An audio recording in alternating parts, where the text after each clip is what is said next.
Minister, what's your assessment of the leadership race now at this stage in Fine Gael? Think it's becoming divisive, or what's your own assessment of it? I think that it's a very interesting race. It's generating an awful lot of favourable publicity by and large for the party. You can see that young people are responding to it, and they seem to be moving towards Fine Gael.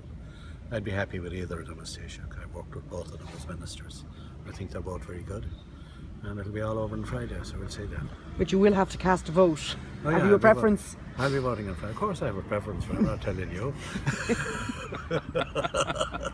Michael, this will be probably the last time we'll be speaking to you here in Limerick as we are now. I think we have another big occasion. Maybe. Anyway, but unemployment One of the last, maybe. Unemployment is down now to 5%. The economy is in good nick. What's your sort of, when you look back on your term as minister, obviously you've been the central figure in getting us to the good position where we are now. Well, when we got it, it was in crisis.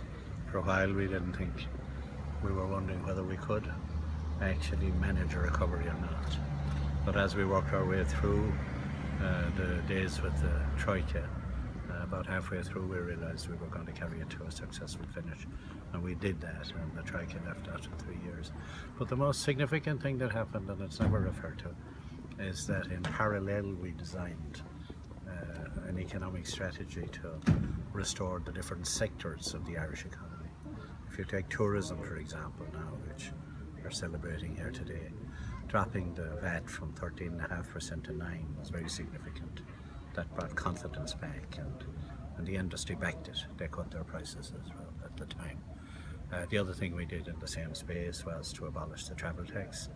And Michael O'Leary initially brought $1.5 million in. That's gone to about 2 million now, extra tours. And Aer Lingus followed. And then we did a number of initiatives as well on the promotional side, like the Wild Atlantic Way and so on. Did similar things in agriculture. Over a 5-year period, I changed the whole basis of farm taxation to make it more user-friendly to farmers and more investment-friendly. And of course they responded as well. There was a huge increase in output from farming, especially in the milk area where quotas were abolished.